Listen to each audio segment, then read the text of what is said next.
Well, stocks falling as hotter than expected inflation in March put investors on edge. This is the third hotter than expected report, and it complicates the Fed's next move on interest rates as the central bank works to bring down inflation to its 2% target. Now, the big pressure is on prices. Shelter, that accounted for over 60% of the total 12-month increase in core prices. And energy prices, largely to blame for the rise in headline figure, Americans are paying more at the pump.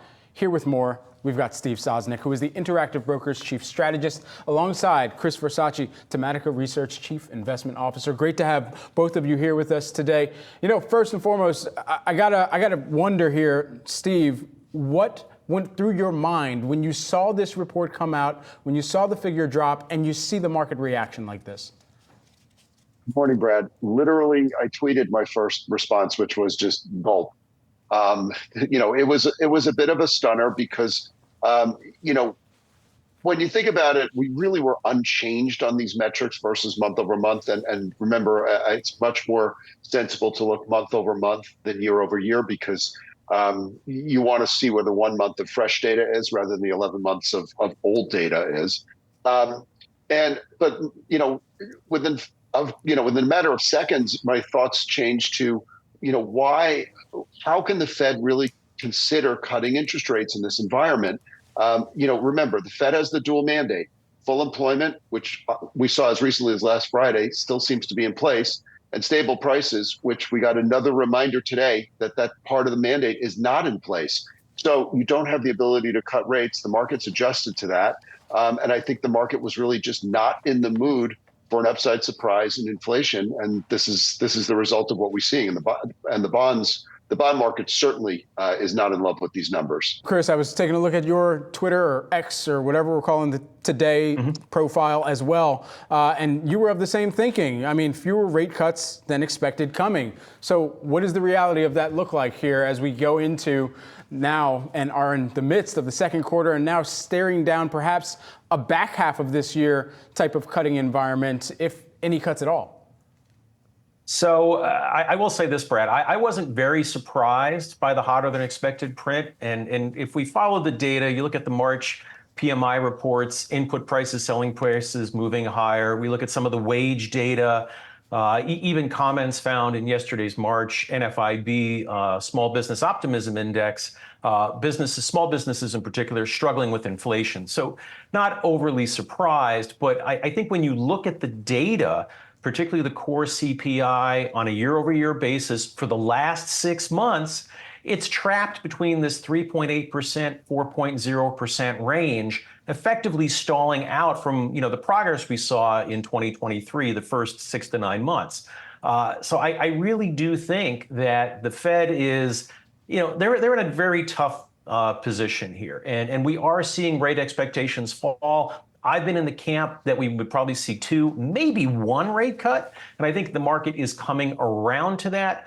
But remember, Brad, we also have the PPI report tomorrow. And if you look at the trend of late in a number of different commodities, they are higher. That's going to impact the PPI report. And the PPI data tends to lead the CPI by a couple months.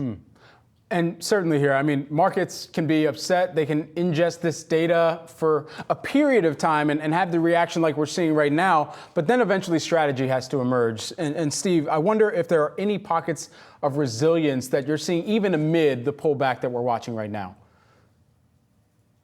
It was interesting because the market came off its lows today pretty much as NVIDIA started to turn higher. So the faithful are still out there in NVIDIA, after it sort of had a better, let's call it correction.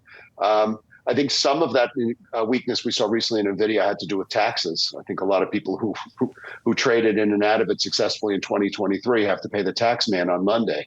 But reality, energy is what's leading, and that does cause a problem because the rationale for energy leading the market is not a positive one from an inflation point of view, because it means that energy prices are rising. It means that oil prices are up, which they are.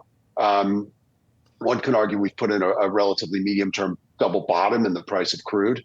And so that's a defensive sector. It's a defensive sector, and B, it sort of is an inflationary hedge in some regard. It's a little dismaying to see that leading.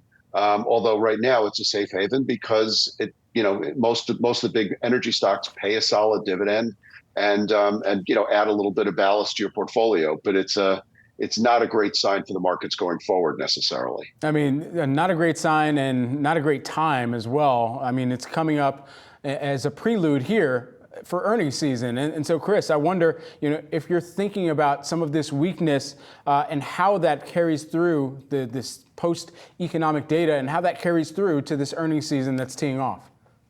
I think the March quarter earnings season is going to be really important, Brad. Not so much for the March quarter, but really for the guidance. And I say that because when you step back, the market consensus forecast for S&P 500 earnings this year is up about 10.6%, something like that. But it really, really picks up in the June quarter and strengthens in the back half of the year. So guidance is going to be key.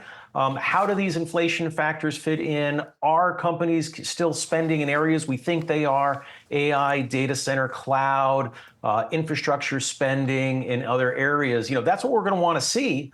But if they're feeling the pinch of these, higher inflation pressures, does that mean that, those earnings expectations for the market have to come down?